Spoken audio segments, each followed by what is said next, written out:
नमस्कार साथियों, स्वागत है आपका अपने YouTube channel DS computer guide पर। साथियों, आप सभी चिंतित होंगे कि इतने दिन हो गए हैं एसओपी जारी नहीं हुई है। इसके पीछे भी कई कारण हैं और जो कारण हैं उनके अनुसार रिजल्ट भी आपके सामने आ रहे हैं और दिन बर दिन नए नए जो पत्र जारी हो रहे हैं। संगठन चाह रहे हैं कि आप सभी जो कर्मचारी एचकर्न के जरिए या फिर पार्ट 2 पार्ट 1 हार्ट्रॉन जिस भी जरिए से आप लगे हुए हो, आपको जो जॉब सिक्योरिटी एक्ट का फ़ायदा मिलने वाला है, तो उसके ज़रिए आपको बहुत सारे लाभ इस एक्ट के माध्यम से मिल सकें। तो इसको लेकर संगठन प्रयासरत हैं कि एसओपी में ज़्यादा से ज़्यादा फ़ायदे जो आपको मिलने चाहिए उसमें कई चीज़ें और ऐड करवाने में लगे हुए हैं। जैसे आज लेटर जारी हुए हैं 2-3 और कई अपडेट्स आई हैं, बहुत अच्छी अपडेट्स भी हैं आप सभी के लिए। और कुछ जो कर्मचारी ट्रेनिंग नहीं हुई है कर्मचारियों की, उन ट्रेनिंग के लिए अंतिम मौका भी दिया गया है आपको। और बहुत सारे कर्मचारी जो अभी पक्के किए गए हैं उनको जो एरियर मिलेगा, एरियर पर ब्याज भी मिलेगा। बहुत सारी अपडेट हैं साथियों, इस वीडियो में आपको पूरी जानकारी दी जाएगी। आपसे निवेदन करूंगा कि जो भी साथी चैनल पर पहली बार आए हैं और वीडियो को देख रहे हैं तो चैनल को सब्सक्राइब करना ना भूलें और वीडियो को ज़्यादा से ज़्यादा शेयर जरूर कर दें साथियों, ताकि अन्य कर्मचारियों को भी इसके बारे में जानकारी प्राप्त हो सके। तो देरी ना करते हुए सीधा आपको अपडेट की ओर ले चलते हैं साथियों। यहाँ पर सबसे पहले तो आपको ये दिखाना चाहूँगा साथियों, ये लेटर आया है हरियाणा कौशल रोजगार निगम की ओर से। इसमें स्पष्ट तौर पर साथियों लिखा हुआ है, final assessment schedule for HKN contractual staff training. आज की डेट में लेटर जारी हुआ है, एचकेएन ने ये लेटर जारी किया है।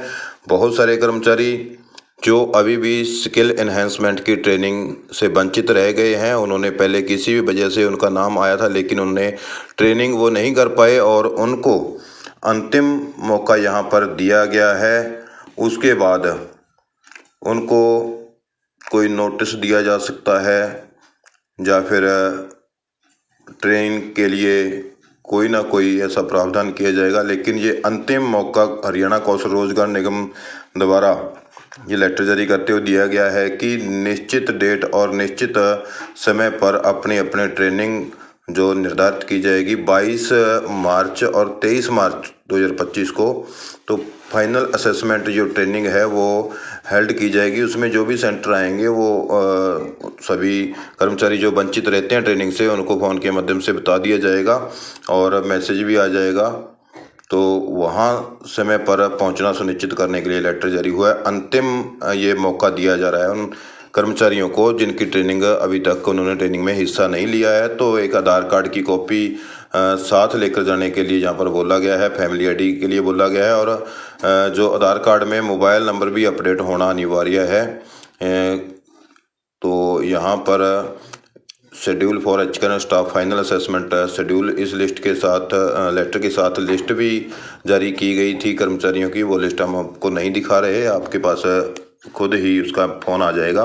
तो दूसरी अपडेट साथियों आपको दिखा देते हैं, नियमित हुए कर्मचारियों को मिलेगा एरियर पर ब्याज। क्या साथियों, जो एचकेएन के तहत कर्मचारी जॉब सिक्योरिटी में आए हैं, क्या उनको भी ब्याज मिलेगा? तो यहाँ पर साथियों बात हो रही है, जो कर्मचारी नियमित हुए हैं, पक्के हुए हैं, हरियाणा के जो कर्मचारी हैं, पावर जनरेशन कॉरपोरेशन के हेल्पर ग्रेड 1 कर्मचारियों को हाई कोर्ट से बड़ी राहत मिली है। हाई कोर्ट द्वारा उन्हें नियमित करने के आदेश की तिथि से उन्हें एरियर पर 6% ब्याज मिलेगा। यानी कि साथियों एफडी करवाते हैं तो लगभग 6 या 6.5% ब्याज मिलता है। तो यहाँ पर वही ब्याज कर्मचारियों को यहाँ पर मिलेगा। वो किन को मिलेगा? जो हाई कोर्ट के आदेश अनुसार जिनकी नियुक्ति की तिथि 5 सितंबर 1991 से नियमित करने का आदेश दिया गया था। साथ ही उन्हें एरियर व अन्य लाभ जारी करने का निर्देश दिया गया था। तो यहाँ पर साथियों बड़ी अपडेट है। तो जो भी कर्मचारी जब से उनको नियमित करने का आदेश प्राप्त हुआ था हाई कोर्ट के माध्यम से, तब से लेकर आज तक का उनका जितना भी एरियर है वो एरियर भी मिलेगा और उस एरियर पर जो 6% ब्याज भी मिलेगा। तो यहाँ पर जो याचिकाकर्ताओं ने एक बार फिर से हाई कोर्ट की शरण ली और कहा है कि उन्हें एरियर पर ब्याज नहीं मिला। हाई कोर्ट ने पाया कि अपील में कोई रोक का आदेश नहीं है और हरियाणा पावर जनरेशन कॉर्पोरेशन को 2 माह के भीतर आदेश पालन करना था। रोक नहीं होते हुए भी आदेश का पालन नहीं करने पर हाई कोर्ट ने हरियाणा पावर जनरेशन कॉर्पोरेशन को आदेश जारी होने के 2 माह बाद से ब्याज देने के लिए बाध्य माना। यानी कि आदेश जो है उसके लिए उनको समयबद्ध जो है 2 माह से ब्याज देने के लिए बाध्य यहाँ पर माना गया है। तो एक और साथियों, यहाँ पर LTC का लाभ एचकेआरएन के तहत जो जॉब सिक्योरिटी में कर्मचारी आ रहे हैं तो आपको LTC का लाभ भी मिलेगा। साथियों LTC बहुत सारे कर्मचारियों को नहीं पता क्या होती है। LTC साथियों 3-4 साल के बाद, जिसकी 4 साल की सर्विस हो जाती है उसको 3 या 4 साल के बाद 1 माह की सैलरी एक्स्ट्रा दी जाती है सरकार द्वारा घूमने फिरने के लिए। इंडिया में, पूरे इंडिया में मतलब कि कहीं भी घूमने के लिए कर्मचारी जा सकता है। तो 1 माह की सैलरी जो उसको एक्स्ट्रा दी जाती है और जो छुट्टियां होती हैं इस दौरान वो भी दी जाती हैं सरकार द्वारा। तो क्या ये सभी कर्मचारियों को मिलेंगी? आपको पूरी अपडेट यहाँ पर बताते हैं साथियों। हरियाणा में अब पक्के कर्मचारियों की तर्ज पर अनुबंध आधार पर लगे कच्चे कर्मचारियों को भी सरकारी खर्च पर सैर सपाटा करने की सुविधा मिलेगी। किसी भी सरकारी विभाग, बोर्ड, निगम, स्वायत्त संस्था और सरकारी कंपनियों में लगे कच्चे कर्मचारियों को अवकाश यात्रा छूट यानी कि लीव ट्रैवल कंसेशन का लाभ दिया जाएगा। Leave travel concession. और इसमें यहाँ पर आपको बता देंगे साथियों, जिन साथियों को नहीं पता है, छुट्टी भी मिलेगी और साथ में आपको एक सैलरी दी जाएगी एक्स्ट्रा। 12 मंथ की सैलरी आप साल में लेते हैं तो आपको 4 साल के बाद 1 मंथ की सैलरी एक्स्ट्रा दी जाएगी आपको, वो खर्चे के तौर पर घूमने फिरने के लिए कहीं भी इंडिया में आप जा सकते हो। तो इसमें साथियों सिर्फ अभी तक जैसा संगठन चाह रहे हैं कि ये लाभ सभी को मिले, इसके लिए प्रयासरत भी हैं संगठन और लेटर भी जारी किए गए हैं, अलग अलग संगठनों द्वारा सरकार के पास भेजे गए हैं। पहले चरण में अभी तक जो पार्ट 2 के कर्मचारी हैं उन पार्ट 2 के कर्मचारियों को यहाँ पर इस चीज़ का लाभ दिया गया है। धीरे धीरे पार्ट 1 वाले कर्मचारी भी इसमें आ जाएंगे और HRMS पर अपलोड करना होगा कच्चे कर्मचारियों का डाटा। यहाँ पर 22 फरवरी तक इन कर्मचारियों का पूरा डाटा है जो पोर्टल पर अपलोड करना होगा। ये आदेश सरकार द्वारा जारी कर दिए गए हैं। पक्के कर्मचारियों की तर्ज पर 4 साल सेवा दे चुके अनुबंधित कर्मचारियों को भी मिलेगी LTC। यहाँ पर अनुबंधित कर्मचारी, ये कॉन्ट्रेक्चुअल कर्मचारी जो HRN के तहत हैं, पार्ट 2 के तहत हैं, 1 के तहत हैं, सभी अनुबंधित आ जाते हैं। लेकिन यहाँ पर जो LTC का लाभ है अभी तक इस न्यूज़ में पार्ट 2 कर्मचारियों के लिए बताया गया। प्रदेश में सरकारी विभागों और बोर्ड निगमों में करीब 1.5 लाख कच्चे कर्मचारी कार्यरत हैं। तो मानव संसाधन विभाग ने सभी विभागों, बोर्ड निगमों और विश्वविद्यालयों को आउटसोर्सिंग पॉलिसी पार्ट 2 के तहत लगे कच्चे कर्मचारियों की तमाम जानकारी मानव संसाधन प्रबंधन सिस्टम यानी कि HRMS पर अपलोड करने के निर्देश दिए हैं। 22 फरवरी तक इन सभी कर्मचारियों का पूरा डाटा पोर्टल पर अपलोड करना अनिवार्य है। तो जी हाँ साथियों, यहाँ पर बड़ी खुशी की बात है सभी कर्मचारियों के लिए।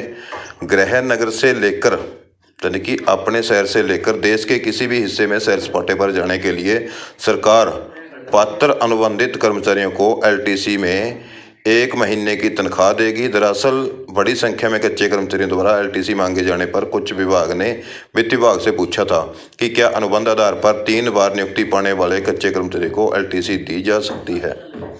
तो यहाँ पर बड़ी अपडेट है साथियों, और एक नहीं 2-2, 3-3 लेटर यहाँ पर जारी हुए हैं। और सबसे बड़ी अपडेट उन कर्मचारियों के लिए जो DEO और क्लर्क की पोस्ट पर हैं और उन्होंने अभी तक अपनी ट्रेनिंग कंप्लीट नहीं की है। जो आपकी 15 दिन की ट्रेनिंग बहुत सारे डीओ हैं, लगभग 90% डीओ कर चुके हैं, जिसमें 5-10% अभी भी रहते हैं। किन्हीं कारणों की वजह से उन्होंने अपनी ट्रेनिंग ग्रहण नहीं की, तो वो अपनी ट्रेनिंग 22 और 23 मार्च को, जैसे आज 20 तारीख है, यानी कि परसों और उससे अगले दिन 2 दिन के लिए आप अपने अपने सेंटर में जाकर अपना जो ट्रेनिंग है उसका शेड्यूल अनुसार आप ट्रेनिंग कर सकते हैं।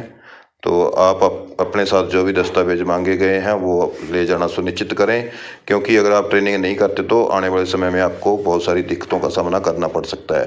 तो साथियों, एसओपी जल्दी ही जारी हो जाएगी और एसओपी में जो नए नए नियम जुड़वाने के लिए संगठन प्रयास कर रहे हैं उसमें ज़्यादा से ज़्यादा आपको लाभ मिले, तो इसीलिए एसओपी में कुछ देरी हो रही है। क्योंकि ज़्यादा से ज़्यादा लाभ दिलवाने के लिए जो संगठन है सरकार के साथ जो समन्वय है वो बनाए हुए हैं, संबंध स्थापित किए हुए हैं कि सरकार के साथ, मंत्रियों के साथ मिलकर बातचीत के जरिए, सुझावों के जरिए, अधिकारियों के साथ जो 10 सदस्यीय कमेटी बनाई गई थी एसओपी के लिए, उनके साथ विचार विमर्श करके, चीफ सेक्रेटरी के साथ विचार विमर्श करके संगठनों का सुझाव लेकर सरकार है जो एसओपी जो है उसका फाइनल प्रारूप तैयार किया गया था।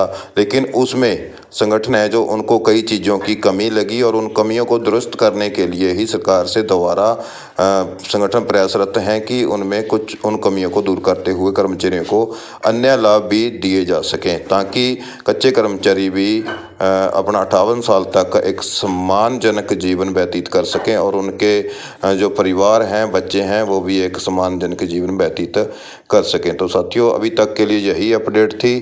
अन्य अपडेट के लिए हमारे चैनल पर बने रहिए, फॉलो करें और वीडियो को ज़्यादा से ज़्यादा शेयर कर दें। साथियों, मिलेंगे नेक्स्ट वीडियो में एक और नई अपडेट के साथ। तब तक के लिए आप खुश रहें, स्वस्थ रहें। धन्यवाद। जय हिंद, जय भारत।